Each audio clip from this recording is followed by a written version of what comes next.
Hello friends, मैं सुरेंद्र कुमार अपने YouTube channel SK education point में आपका स्वागत करता हूं। तो दोस्तों, भारतीय इतिहास की कड़ी में आज हम एक नए चैप्टर का अध्ययन करेंगे और वो चैप्टर बहुत बार एग्जाम में पूछा जाता है। आज का हमारा चैप्टर है बौद्ध धर्म। बौद्ध धर्म से संबंधित आज हम चैप्टर को पढ़ेंगे। उससे पहले आपसे रिक्वेस्ट है कि आप हमारे चैनल को सब्सक्राइब कीजिए, लाइक कीजिए और कमेंट्स करके बताइए कि आपको हमारा चैप्टर कैसा लगा। तो चलिए शुरू करते हैं। आज का हमारा चैप्टर रहेगा बौद्ध धर्म। बौद्ध धर्म, तो बात बौद्ध धर्म की करें, सबसे पहले बौद्ध धर्म के संस्थापक थे गौतम बुद्ध। बौद्ध धर्म के संस्थापक कौन थे? गौतम बुद्ध। इनको एशिया का ज्योतिपुंज भी कहा जाता है। अंग्रेजी में कहे तो लाइट ऑफ एशिया भी कहा जाता है। एशिया का ज्योतिपुंज भी कहते हैं। ठीक है दोस्तों, अब इसके बाद में बात करते हैं इनके जीवन परिचय की। जीवन परिचय की सबसे पहले इनका जन्म 563 ईसा पूर्व 563 ईसा पूर्व में लुम्बिनी कपिलवस्तु में हुआ था। लुम्बिनी कपिलवस्तु में इनका जन्म हुआ था। इनके पिता का नाम था शुद्धोधन, जो कि शाक्य क्षत्रिय कुल से संबंधित थे और कपिलवस्तु के शासक थे। शुद्धोधन कपिलवस्तु के शासक थे। शासक तथा शाक्य क्षत्रिय कुल से थे। अब इनकी माता का नाम था महामाया। महामाया, जो कि कोलीय वंश से संबंधित थी। इनकी माता कोलीय वंश की थी। अब इनकी एक सौतेली माता है जिसका नाम है प्रजापति गौतमी। अक्सर एग्जाम में पूछा जाता है इनकी सौतेली माता का नाम प्रजापति गौतमी। ठीक है दोस्तों, अब इनकी पत्नी का नाम था यशोधरा और इनके एक पुत्र भी था जिसका नाम है राहुल। ठीक है दोस्तों, अब इनको बचपन में किस नाम से पुकारते थे? सिद्धार्थ। बचपन का नाम था इनका सिद्धार्थ। ठीक है दोस्तों, इनका जीवन परिचय देख लिया हमने। जन्म, पिताजी, माता, सौतेली माता, पत्नी, पुत्र और इनके बचपन का नाम हमने देख लिया। अब देखते हैं कि गौतम बुद्ध किन कारणों से संन्यास लिया उन्होंने, या किन कारणों से उन्होंने वैराग्य को अपनाया। उन्होंने 4 ऐसी बातें देखी जिनसे इनके मन में वैराग्य का भाव उत्पन्न हुआ। सबसे पहले इन्होंने एक सन्यासी को देखा, एक मृत व्यक्ति की अर्थी देखी, एक बीमार व्यक्ति को देखा और एक बूढ़े व्यक्ति को देखा।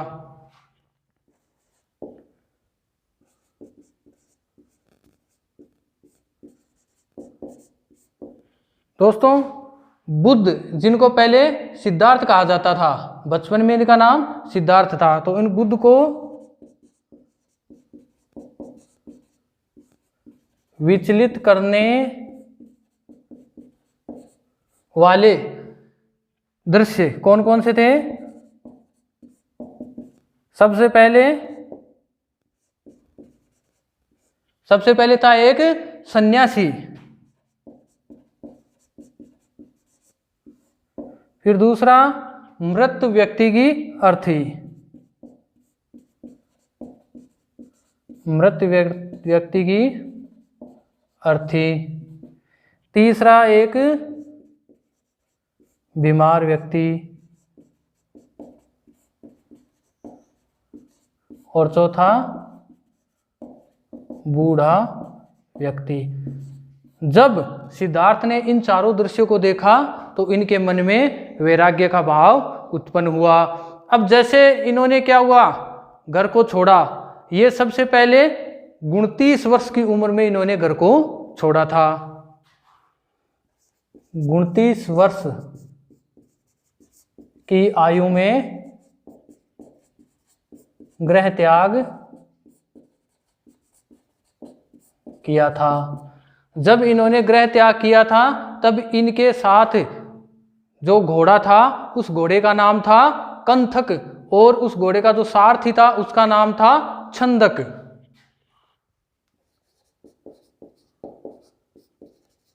दोस्तों घोड़े का नाम था कंथक और सारथी का नाम था छंदक।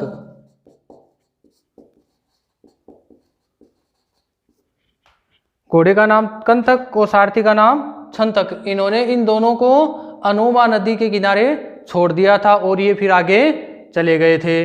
अब देखिए जैसे ही इन्होंने गृह त्याग किया वो सबसे पहले कहाँ गए, वैशाली गए। ठीक है दोस्तों, 29 वर्ष की आयु में इन्होंने गृह त्याग किया था और यही गृह त्याग की घटना बौद्ध धर्म में महाभिनिष्क्रमण कहलाई। गृह त्याग की घटना क्या कहलाई, गृह त्याग की घटना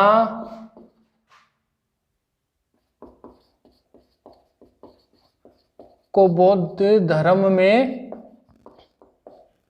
महाभिनिष्क्रमण कहते हैं। बहुत इंपॉर्टेंट है दोस्तों, महाभिनिष्क्रमण किससे संबंधित है, गौतम बुद्ध के गृह त्याग करने की घटना को महाभिनिष्क्रमण कहते हैं।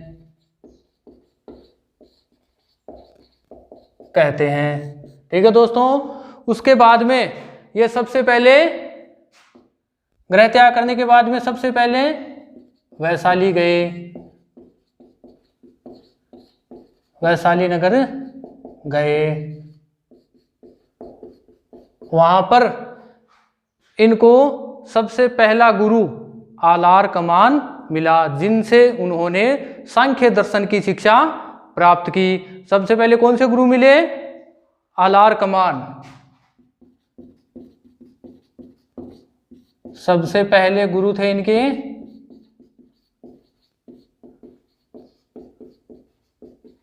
आलार कलाम, जिनसे इन्होंने सांख्य दर्शन की शिक्षा ग्रहण की थी। सांख्य दर्शन की शिक्षा ग्रहण की। ठीक है दोस्तों, उसके बाद में इनके दूसरे गुरु हुए रुद्रक रामपुत्र, जिनसे इन्होंने योग की शिक्षा ग्रहण की। इनके योग गुरु थे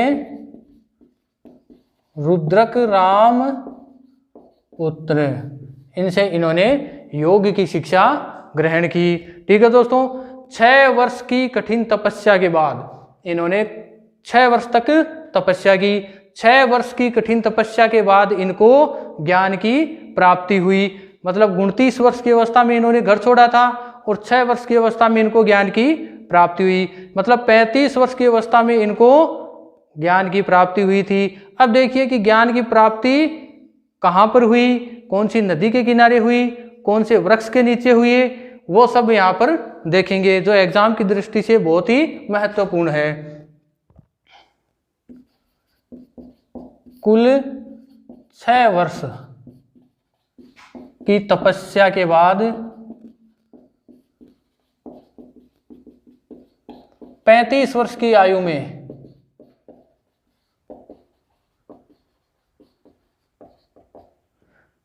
ज्ञान प्राप्ति हुई। ठीक है दोस्तों। अब देखिए ज्ञान प्राप्ति स्थल,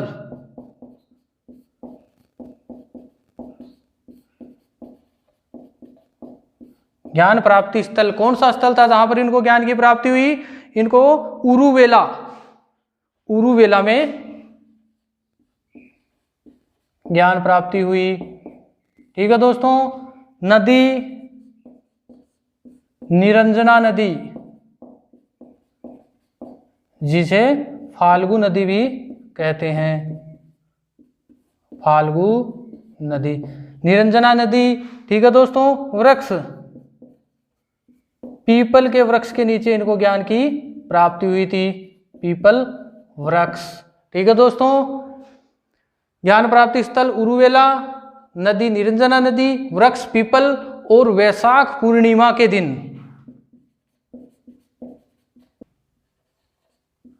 वैशाख पूर्णिमा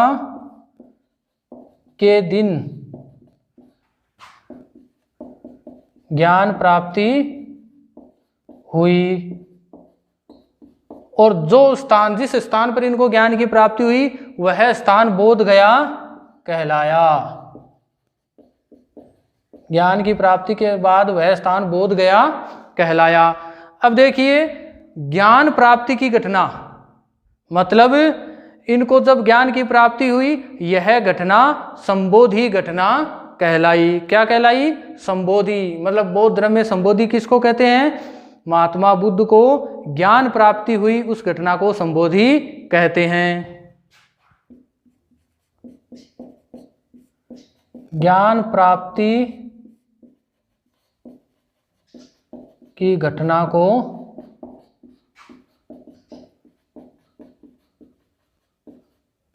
संबोधि कहते हैं। ये वेरी इंपॉर्टेंट क्वेश्चन है दोस्तों। संबोधि किसे कहते हैं? महात्मा बुद्ध को ज्ञान की प्राप्ति हुई उस घटना को संबोधि कहते हैं। कौन से स्थान पर हुई? उरुवेला में, निरंजना या फाल्गु नदी के किनारे और पीपल वृक्ष के नीचे वैशाख पूर्णिमा को इनको ज्ञान की प्राप्ति हुई, वह घटना संबोधि कहलाई। अब देखिए दोस्तों इनके हैं उपदेश, इसके बाद में आ जाते हैं उपदेश। उपदेश, इन्होंने सबसे पहला उपदेश दिया वो दिया सारनाथ में। पहला उपदेश, इन्होंने पहला उपदेश दिया सारनाथ में। ठीक है दोस्तों। सबसे ज्यादा उपदेश दिए थे श्रावस्ती में। अब देखिए दोस्तों इन्होंने सबसे पहला उपदेश सारनाथ में दिया और यही उपदेश देने की घटना बौद्ध धर्म में धर्म चक्र प्रवर्तन कहलाई। क्या कहलाई?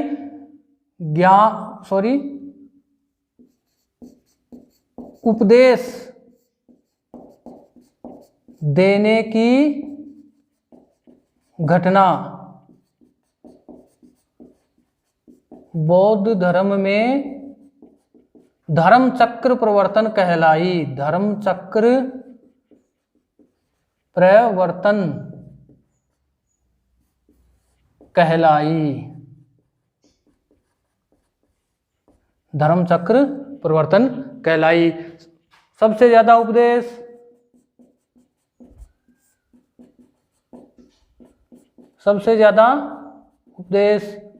सबसे ज्यादा उपदेश दिए इन्होंने श्रावस्ती में। श्रावस्ती में इनके उपदेश की भाषा थी पाली।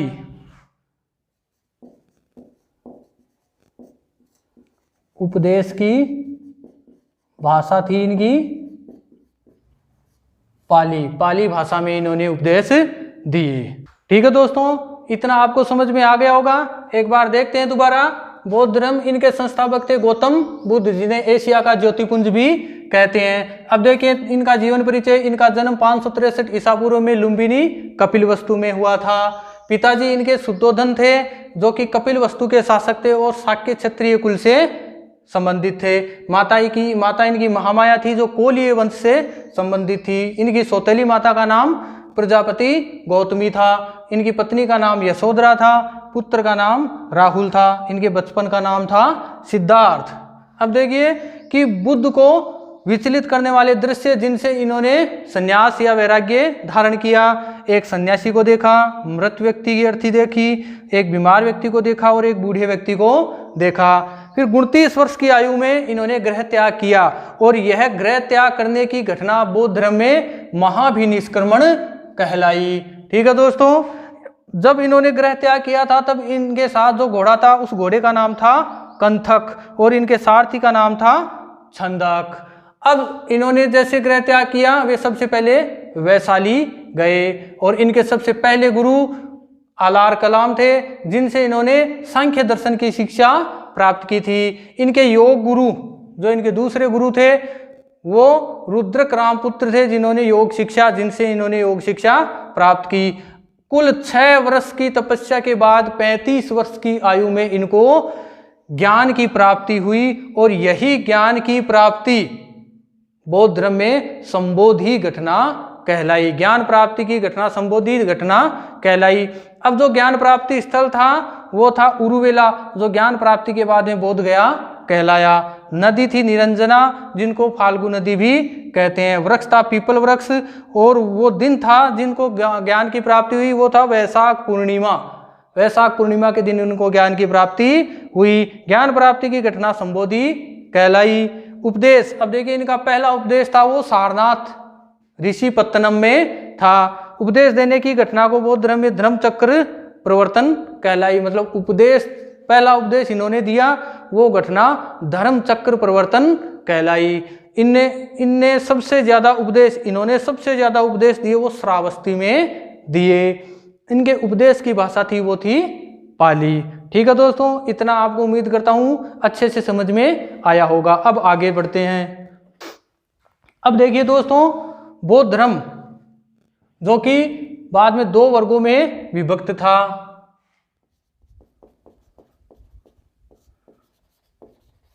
बौद्ध धर्म 2 वर्गों में विभक्त था। कौन कौन से थे? पहला था भिक्षु जो संन्यास ग्रहण करके अपना धर्म प्रचार करते थे।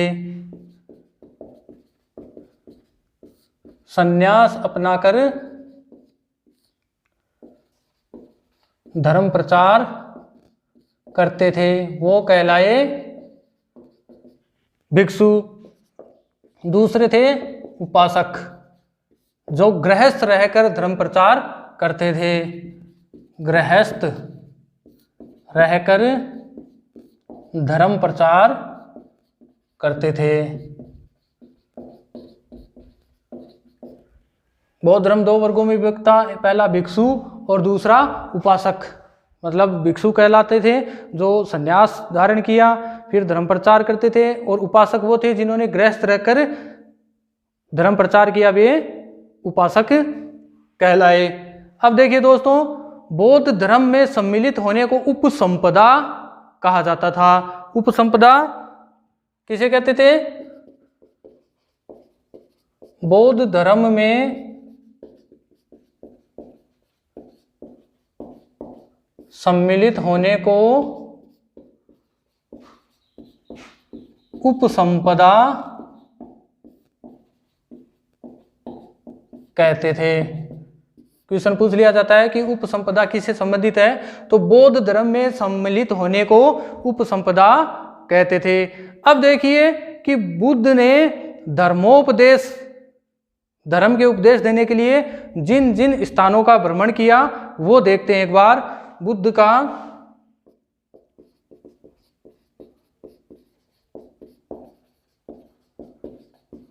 धर्मोपदेश स्थानानुसार भ्रमण। बुद्ध का धर्मोपदेश स्थानानुसार वर्णन। सबसे पहले सारनाथ में हमने पढ़ा है पहले, पहला उपदेश दिया था इन्होंने, पहला उपदेश दिया। ठीक है दोस्तों, इसके बाद में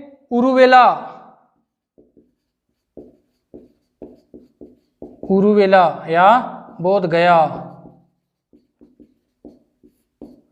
उरुवेला में कश्यप गोत्रीय ब्राह्मण इनका शिष्य बना था। कश्यप गोत्रीय ब्राह्मण शिष्य बना था। उसके बाद में 3 नंबर पर आ जाएगा राजगीर या राजगृह। राजगीर, राजगीर में इन्होंने एक शिष्य था मोगलायन, वो इनका शिष्य बना।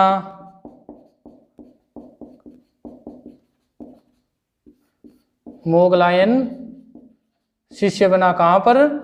राजगीर में। उसके बाद में आता है कपिलवस्तु।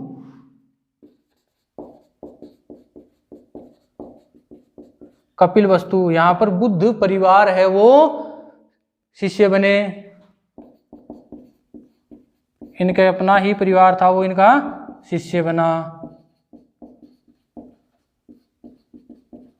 शिष्य बना। इसके बाद में वैशाली।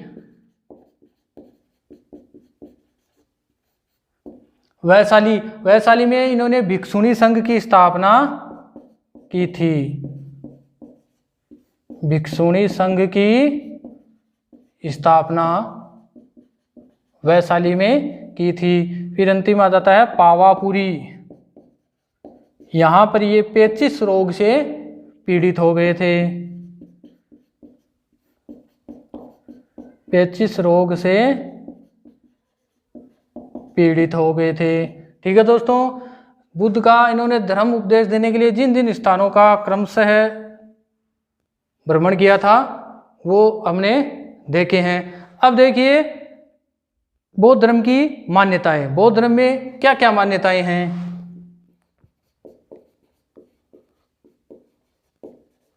बौद्ध धर्म की मान्यताएं, किन किन बातों में ये विश्वास करते हैं और किन किन में नहीं करते हैं। सबसे पहले यह धर्म अनिश्वरवादी, अनात्मवादी, क्षणिकवादी, अंतः शुद्धिवादी और कर्मवादी है। यह धर्म क्या है? अनिश्वरवादी, अनात्मवादी, कर्मवादी, कर्मवादी और क्षणिकवादी, अंतः शुद्धिवादी।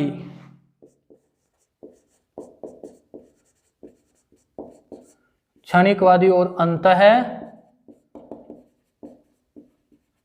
शुद्धिवादी है। ठीक है दोस्तों, और यह धर्म है वो पुनर्जन्म में विश्वास रखता है।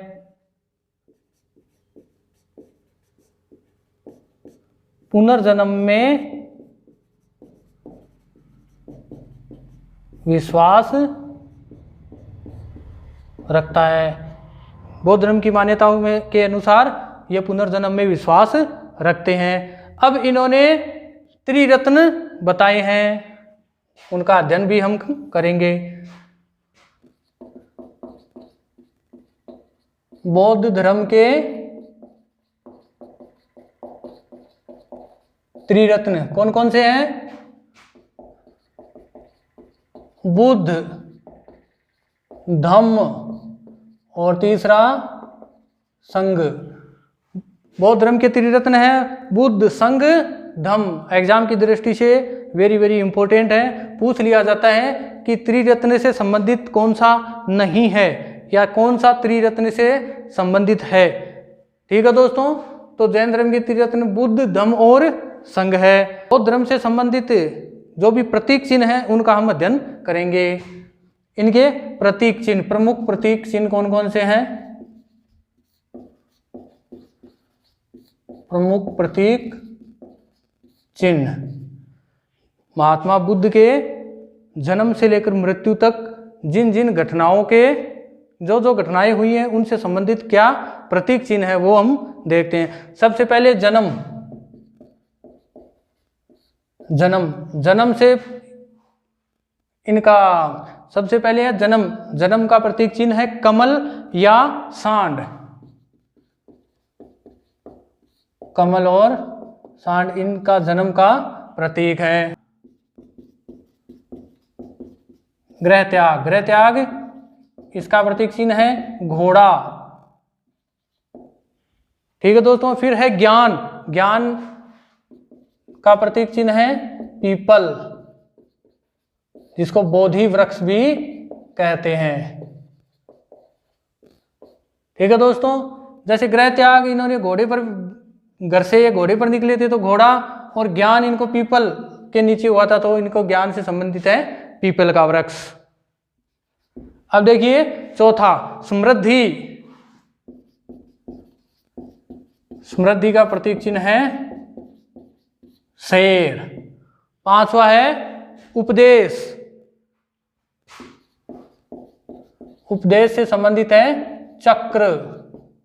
ठीक है दोस्तों, और छठा है, छठा अपना निर्वाण, और निर्वाण का प्रतीक चिन्ह है पद चिन्ह। निर्वाण का अर्थ होता है मोक्ष, पद चिन्ह। फिर है मृत्यु, मृत्यु से संबंधित है स्तूप,